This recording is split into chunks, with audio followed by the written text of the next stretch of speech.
یہاں ایک نقطہ بھی سنیں کہ جس وقت اللہ نے شیطان کو حکم دیا تھا کہ آدم کو سجدہ کرو اور شیطان نے نافرمانی کی، گناہ کیا، تو اللہ نے جلال کے عالم میں کہا تھا فخرج انک من الناظرین، میری نظروں سے دور ہو جا۔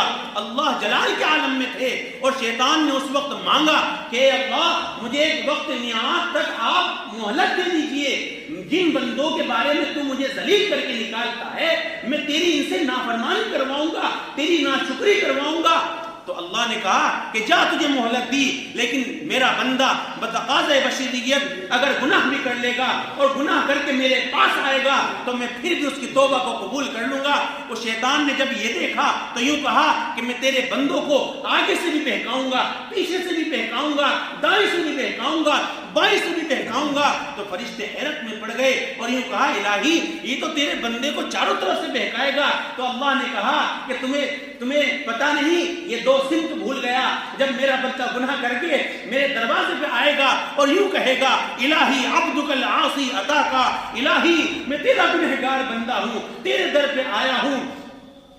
فرمایا کہ جس وقت وہ یوں ہاتھ اٹھائے گا اور ہاتھ اٹھا کر کے یوں کہے گا کہ تیرے سوا مجھے کوئی بخشنے والا نہیں، نیچے ہاتھ نہیں جائیں گے، میں اس کی بخشش کر دوں گا۔ اور میرا بندہ جس وقت اپنا سر سجدے میں رکھے گا اور وہ سمت نیچے کی ہوتی ہے، اب میرا بندہ سر اوپر نہیں اٹھائے گا، میں اس کی بخشش کر دوں گا۔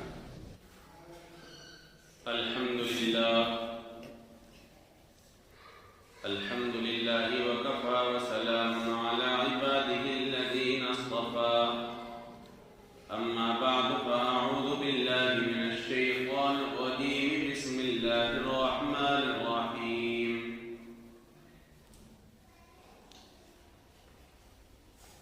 وَذَرُوا ظَاهِرَ الْإِثْمِ وَبَاطِنَهُ وقال تعالى في مقام آخر يومئذ تحدث أخبارها بأن ربك أوحى لها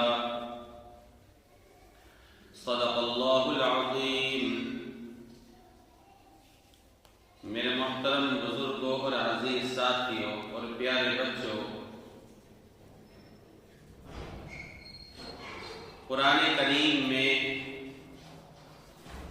جو آیت میں نے آپ حضرات کے سامنے پڑھی ہے، اس میں اللہ رب العزت نے فرمایا کہ چھوڑ دو جو گناہ تم ظاہر میں کرتے ہو، علی الاعلان کرتے ہو، وباطنا، اور وہ گناہ جو تم چھپ کر کرتے ہو۔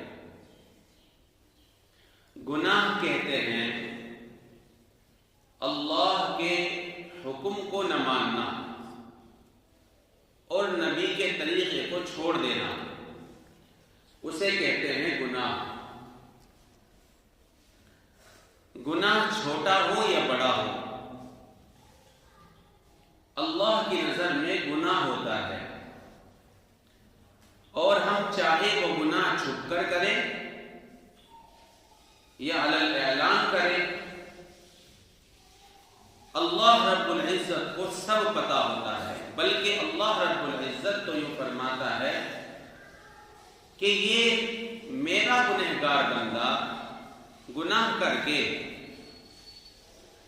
گناہ کرتے ہوئے مجھ سے شرماتا نہیں، لیکن ایک بچے سے شرما جاتا ہے، اس کا لحاظ کرتا ہے، اور میں اس کا رب ہوں، مجھ سے کوئی لحاظ نہیں کرتا۔ اس کا مطلب اس نے مجھے بہت کمزور سمجھ رکھا ہے۔ گناہ کرنے کی 4 وجہ ہوتی ہیں۔ کتنی؟ 4 وجہ۔ سب سے پہلی وجہ یہ ہوتی ہے گناہ کرنے کی، بندہ جب گناہ کرتا ہے تو یوں سوچتا ہے کہ مجھے کوئی نہیں دیکھ رہا۔ اللہ رب العزت نے قرآن پاک میں اس کے بارے میں بھی ارشاد فرمایا، یوں فرمایا ان ربک لبالمرصاد، تیرا رب تیری گھات میں لگا ہوا ہے۔ گھات کہتے ہیں کہ جب شکاری شکار کرتا ہے اور شکار کے چھپ کر کے نشانہ لگاتا ہے اور آخری نشانہ سادتا ہے تو اس وقت وہ پلک بھی نہیں جھپکتا، اسے کہتے ہیں مرصاد، اسے کہتے ہیں گھات۔ تو اللہ رب العزت فرماتا ہے کہ ان ربک لبالمرصاد، یہ نہ سوچنا کہ مجھے کوئی نہیں دیکھ رہا، میں تیرا رب تیری گھات میں بیٹھا ہوا ہوں، تیری گھات لگائے ہوئے ہوں۔ تو ایک وجہ تو یہ ہے جس سے کہ آدمی سمجھتا ہے کہ مجھے کوئی نہیں دیکھ رہا۔ دوسری وجہ گناہ کرنے کی یہ ہے، وہ یوں سمجھتا ہے کہ یہاں تو کوئی بھی نہیں ہے، یہاں تو کوئی بھی نہیں ہے، میں چاہے کسی طرح ملاوٹ کر دوں، میں کسی سے فون پہ بات کر لوں، میں ادھر کی بات ادھر کر دوں، یہاں کوئی نہیں ہے۔ تو اللہ رب العزت فرماتے ہیں ہوا معکم فأینما کنتم، تم یہ سوچتے ہو کہ تمہارے پاس کوئی نہیں ہے، وہ رب تمہارے ساتھ ہے۔ تیسری وجہ گناہ کرنے کی وہ یہ ہے کہ انسان سمجھتا ہے مجھے تو کوئی پکڑ ہی نہیں سکتا، مجھے تو کوئی پکڑ ہی نہیں سکتا، مجھے تو کوئی کچھ کہہ ہی نہیں سکتا۔ اللہ رب العزت نے فرمایا ان اخذہ علیم شدید، میں تیرا رب سخت پکڑ کرنے والا ہوں۔ فصب علیہم ربک صوت عذاب، اور میری داروگیر سے کوئی نہیں بچ سکتا۔ چوتھی وجہ، جب انسان یہ سوچتا ہے کہ میرے گناہ کا کسی کو پتہ نہیں چلنے کا، تو اللہ فرماتا ہے تم یہ سمجھتے ہو کہ تمہارے گناہوں کا کچھ پتہ نہیں چلے گا؟ فرمایا ہوا علیم بذات الصدور، میں تو تمہارے سینوں میں چھپی ہوئی بات کو بھی پتہ لگا لیتا ہوں، تمہارے سینوں میں جو راز چھپے ہوئے ہیں ان کا بھی پتہ لگا لیتا ہوں۔ مجھے پتہ ہوتا ہے وَذَرُوا ظَاهِرَ الْإِثْمِ وَبَاطِنَهُ، چاہے تم وہ گناہ علن اعلان کرو چاہے چھپ کر کے کرو، میں تیرا رب وہ سب گناہ جانتا ہوں۔ تو گناہ کرنے کی یہ 4 وجہ ہوتی ہیں۔ اب جب انسان گناہ کرتا ہے تو وہ یوں سمجھتا ہے کہ میں گناہ کر لوں گا اور آرام سے اور سکون سے بیٹھوں گا۔ یاد رکھو، چاہے انسان کتنا ہی سیف ہو کر کے، کتنا ہی آسان طریقے سے گناہ کر لے، گناہ کرتے ہی فوراً اس کے دل میں اللہ پریشانی ڈال دیتا ہے۔ جیسے بڑے بڑے ہوٹلوں میں جب کھانا رکھتے ہیں تو کھانے کے نیچے ایک موم بتی جلاتے ہیں، اسے بوفے سسٹم بولتے ہیں، یعنی جب تک وہ کھانا رکھا رہے گا نیچے ایک موم بتی جلتی رہے گی اور پتہ لگے وہ کھانا گرم رہے گا۔ تو اسی طریقے سے جب انسان گناہ کرتا ہے تو اللہ رب العزت اس کے دل میں بھی ایک بے چینی کی، پریشانی کی ایک موم بتی جلا دیتے ہیں، جس کی وجہ سے وہ رات کو سو بھی نہیں سکتا۔ آپ کیا سمجھتے ہو کہ جو لوگ گناہ کرتے ہیں وہ آرام سے رہتے ہیں؟ جو لوگ گناہ کر لیتے ہیں ان کے دل میں بے چینی نہیں ہوتی، ان کے دل کو قرار ہوتا ہے۔ مولانا مسیح اللہ نور اللہ مرقدہ فرمایا کرتے تھے کہ گناہ کرنے کے بعد ایسا ہو ہی نہیں سکتا کہ وہ انسان آرام سے اور چین سکون سے زندگی گزار لے۔ اللہ رب العزت ساری پریشانیاں اس کے دل میں جو ہے پیوست کر دیتے ہیں۔ تو اس لیے میرے محترم بزرگ و دوستو، گناہ چاہے ہم چھپ کر کے کریں چاہے ہم علن اعلان کریں، وہ سب اللہ کے سامنے ہے اور اللہ دیکھ رہا ہے۔ اور اس گناہ پر ہمارے 4 گواہ بھی ہیں۔ کتنے؟ 4 گواہ۔ پہلا گواہ جو قیامت کے دن اللہ کے یہاں جواب دے ہمارے خلاف گواہی دیں گے، ہمارے خلاف گواہ بنے گا، وہ کیا ہے؟ ہمارے نامہ اعمال۔ جس کو قرآن میں ارشاد فرمایا وَوُضِعَ الْكِتَابُ فَتَرَى الْمُجْرِمِينَ مُشْفِقِينَ مِمَّا فِيهِ وَيَقُولُونَ يَا وَيْلَتَنَا مَا لِهَذَا الْكِتَابِ. اللہ فرماتے ہیں کہ جب اس مجرمین کا، ان لوگوں کا، ان گناہگاروں کا نام اعمال سامنے کیا جائے گا تو وہ یوں کہے گا یا ویلتنا ما لہذا الکتاب، ہائے اس کتاب کو کیا ہو گیا، لا یغادر صغیرہ ولا کبیرہ، اس نے تو نہ میرا چھوٹا گناہ چھوڑ رکھا ہے نہ میرا بڑا گناہ چھوڑ رکھا ہے، میرے سارے گناہ جو ہیں اس میں درج ہیں. ووجدوا ما عملوا حاضرا ولا یظلم ربک احدا، جو کچھ اس نے کیا ہوگا وہ وہاں پائے گا. اور اللہ فرماتے تیرا رب کسی پر ظلم نہیں کرتا. تو ہمارے خلاف سلطانی گواہ سب سے پہلے کیا ہوں گے؟ کیا ہوں گے بھائی؟ نام اعمال. وہ سب سے پہلے ہمارے خلاف گواہی دیں گے. دوسرا گواہ جو ہمارے خلاف گواہی دیں گے وہ ہیں جو ہمارے دونوں کاندھوں پر اللہ رب العزت نے 2 فرشتوں کو مقرر کر دیا، جن کے بارے میں قرآن میں ارشاد فرمایا کرامن کاتبین، لکھنے کے لیے میں نے 2 معزز فرشتے تم پر مقرر کر دیے جو لکھتے ہیں. یعلمون ما تفعلون، جو تم کچھ بھی کرتے ہو وہ سب لکھے جاتے ہیں. کتنے گواہ ہو گئے؟ 2. پہلا گواہ نام اعمال، یہ یاد رکھیں جب یاد آئے گا گناہ کرتے وقت. پہلا گواہ نام اعمال، دوسرا گواہ 2 فرشتے جو ہم پر ہر وقت کیمرہ لے کے بیٹھے ہوئے ہیں. ایک ایک حرکت ہماری نظر کہاں ہے، ہم کس انداز سے اپنی آنکھوں سے دیکھ رہے ہیں، وہ سب کے سب کیچ کر رہے ہیں، ویڈیو بن رہی ہے. تیسرا گواہ بڑا سخت ہے. تیسرا گواہ کیا ہے؟ ہمارے خود کے اعضاء، ہمارے جسم کے خود کے اعضاء، یعنی ہاتھ، آنکھیں.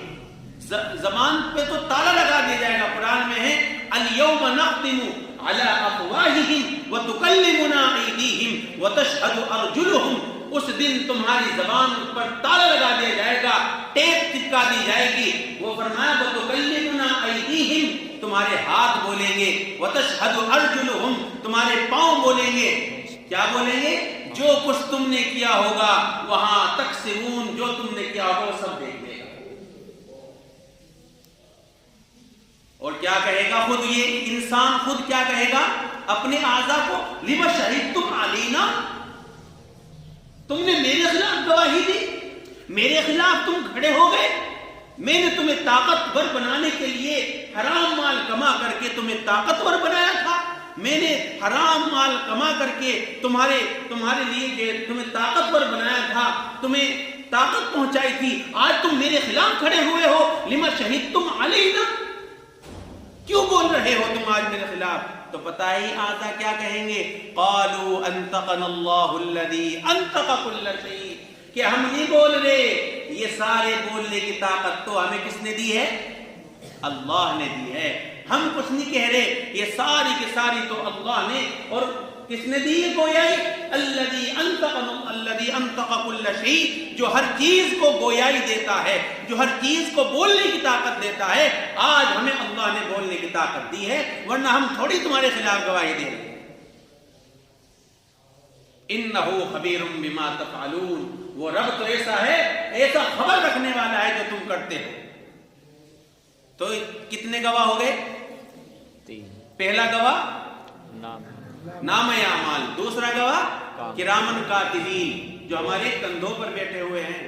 بیٹھے ہوئے کا مطلب یہ نہیں کہ سواری کر رہے ہیں، ہمارے ساتھ ہیں. اور تیسرا گواہ بدن کے خود کے اعضاء. اور چوتھا گواہ اس سے بھی بڑا سخت ہے. چوتھا گواہ کیا ہے؟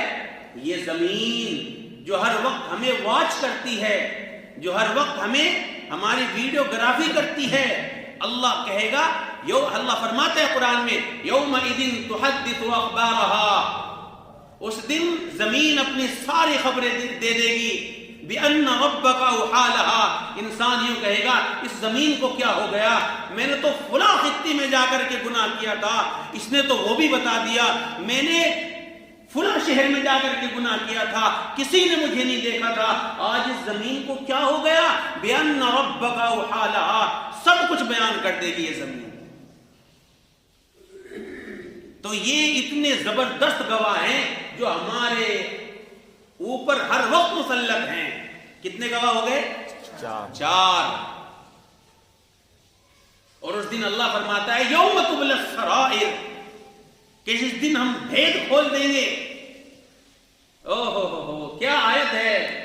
بڑے بڑے بزرگ جب اس آیت کو پڑھا کرتے تھے تو اتنا روتے تھے، یوں کہا کرتے تھے یوم تبلی السرائر، الہی اس دن سے بچانا جس دن تو ہمارے بھیدوں کو کھول دے گا۔ اگر گناہوں کے اندر بدبو ہوتی، الہی آج ہمیں کوئی اپنے پاس نہ بٹھاتا۔ آج کوئی کسی کی تعریف کرتا ہے تو گویا کہ اللہ کی تعریف ہے، کیونکہ اگر گناہوں میں بدبو ہوتی تو آج ہم اس لائق نہ ہوتے کہ آپ ہمارے پاس بیٹھتے۔ تو اس لیے میرے محترم بزرگوں دوستو، ان گواہوں سے ہر وقت چوکن نہ رہے۔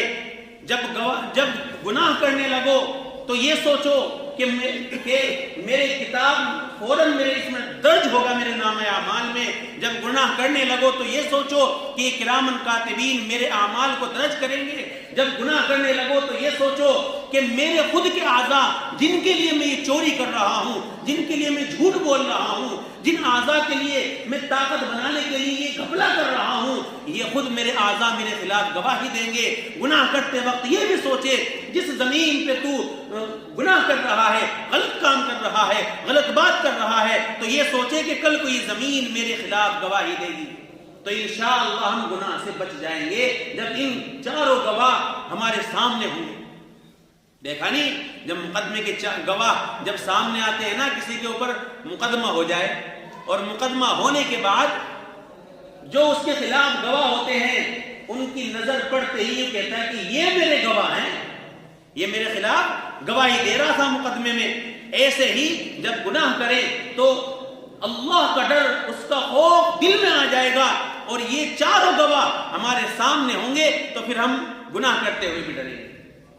وَذَرُوا ظَاهِرَ الْإِثْمِ وَبَاطِنَهُ، ہم چاہے پوشیدہ گناہ کر لیں یا علل اعلان گناہ کر لیں، اللہ کو سب خبر ہے۔ ایک نوجوان آیا ایک بزرگ کے پاس اور یوں کہا کہ حضرت مجھے کوئی ایسی تجویز بتائیے، ایسا طریقہ بتائیے کہ میں گناہ بھی کرتا رہوں اور سزا سے بھی بچ جاؤں۔ گناہ بھی کرتا رہوں، یعنی میرا دل کرتا ہے میں گناہ کرتا رہوں تو لیکن میں عذاب سے بھی ڈرتا ہوں، تو ایسا کوئی طریقہ بتائے جس سے میں عذاب سے بھی بچ جاؤں اور کیا میں گناہ بھی کر لوں۔ تو ہمارا جیسا ہوتا تو نہ جانے کتنے لام کان کرتا اور دھکے دے دیتا کہ بھلا ایسا بھی ہوتا ہے کچھ۔ انہوں نے کہا ہاں ایسی تجویز ہے، طریقے ہیں، ایسا راستہ ہے، راستہ بتا دیتا ہوں اور عمل کرنا نہ کرنا تیرے ہاتھ میں۔ کہا کہ حضرت کیا بات ہے؟ خوب خوش ہو کے بیٹھا تو کہا کہ سب سے پہلی تجویز یہ ہے کہ ایک کام کرنا، ایسی جگہ گناہ کرنا جہاں اللہ نہ دیکھتا ہو۔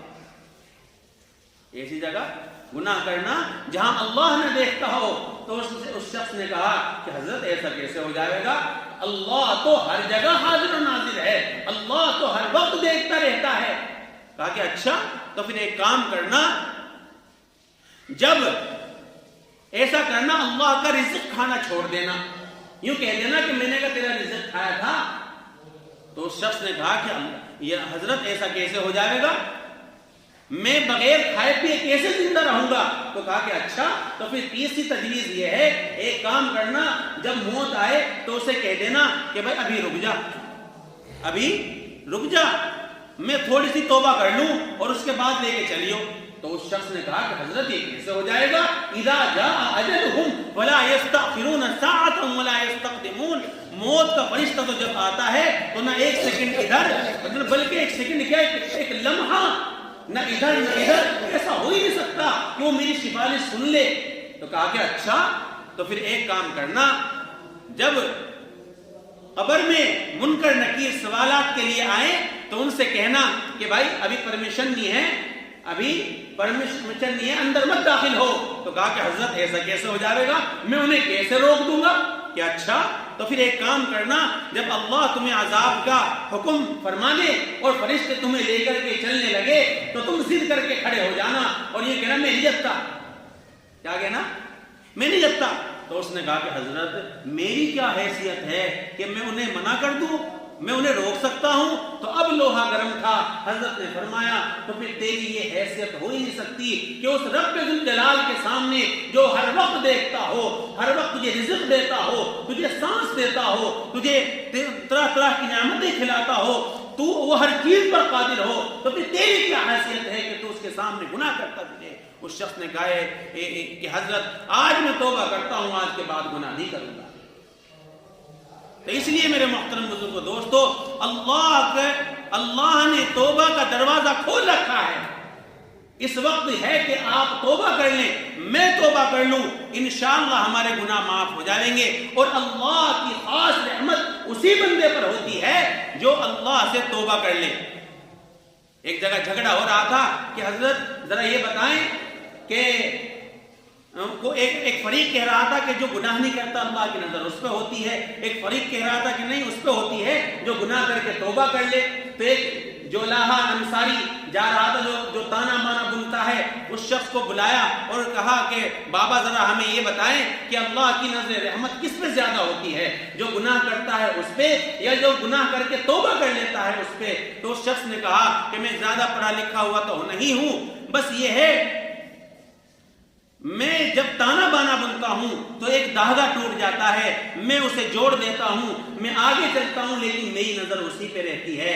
اسی طرح جب بندہ توبہ کر لیتا ہے تو اللہ کی خاص رحمت، نظر رحمت اسی پہ رہتی ہے کہ کہیں میرا بندہ دوبارہ نہ پھسل جائے، کہیں میرا بندہ جو شیطان نے مجھ سے وعدہ کر رکھا تھا، کیا وعدہ کیا تھا جب شیطان کو وہاں سے نکال دیا تھا اور یوں کہا اللہ نے کہ نکل جائے یہاں سے اور یہاں تیرے اوپر لعنت ہو، تو شیطان نے کہا تھا قال رب فانظرنی الی یوم یبعثون، کہ مجھے ایک وقت میعاد الی یوم الوقت المعلوم، ایک وقت میعاد تک مجھے اتنی مہلت دے تاکہ میں تیرے بندوں کو بہکاتا رہوں اور میں تیرے بندوں سے ایسی ناشکری کراؤں گا کہ تیری نعمت کھاتے ہوئے بھی وہ ناشکری کریں گے.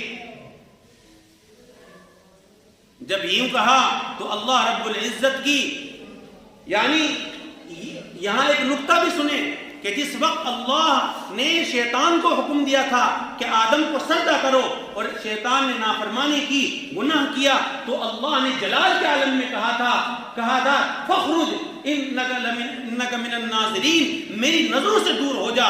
اللہ جلال کے عالم میں تھے اور شیطان نے اس وقت مانگا کہ اللہ مجھے ایک وقت میعاد تک آپ مہلت دے دیجئے، جن بندوں کے بارے میں تو مجھے ذلیل کر کے نکالتا ہے میں تیری ان سے نافرمانی کرواؤں گا، تیری ناشکری کرواؤں گا. تو اللہ نے کہا کہ جا تجھے مہلت دی، لیکن میرا بندہ بتقاضۂ بشریت اگر گناہ بھی کر لے گا اور گناہ کر کے میرے پاس آئے گا تو میں پھر بھی اس کی توبہ کو قبول کر لوں گا. اور شیطان نے جب یہ دیکھا تو یوں کہا کہ میں تیرے بندوں کو آگے سے بھی بہکاؤں گا، پیچھے سے بھی بہکاؤں گا، دائیں سے بھی بہکاؤں گا، بائیں سے بھی بہکاؤں گا. تو فرشتے حیرت میں پڑ گئے اور یوں کہا الہی یہ تو تیرے بندے کو چاروں طرف سے بہکائے گا. تو اللہ نے کہا کہ تمہیں پتا نہیں، یہ دو سمت بھول گیا. جب میرا بچہ گناہ کر کے میرے دروازے پہ آئے گا اور یوں کہے گا الہی عبدک العاصی اتاکا، الہی میں تیرا گنہگار بندہ ہوں، تیرے در پہ آیا ہوں. فرمایا کہ جس وقت وہ یوں ہاتھ اٹھائے گا اور ہاتھ اٹھا کر کے یوں کہے گا کہ تیرے سوا مجھے کوئی بخشنے والا نہیں، نیچے ہاتھ نہیں جائیں گے، میں اس کی بخشش کر دوں گا. اور میرا بندہ جس وقت اپنا سر سجدے میں رکھے گا اور وہ سمت نیچے کی ہوتی ہے، اب میرا بندہ سر اوپر نہیں اٹھائے گا، میں اس کی بخشش کر دوں گا. تو اس لیے میرے محترم بزرگوں دوستو، توبہ کا دروازہ کھلا ہے. اللہ کے سامنے آج توبہ کر لیں، انشاءاللہ اللہ ہمارے گناہوں کو معاف فرما دیں گے. آج سے یہ تہیہ کرے کہ ہمارے جو 4 گواہ ہیں ان سے ہر وقت چوکن نہ رہے. جیسے دنیا کے مقدمے میں جو ہمارے خلاف گواہی دیتا ہے ان سے ہم چوکن نہ رہتے ہیں، جب وہ سامنے آ جاتے ہیں ایسے ہی اللہ نے ہمارے 4 جو مخالف گواہ ہیں، سب سے پہلے کیا ہے؟ سب سے پہلے نام اعمال، دوسرے کرامن کاتبین، اور تیسرے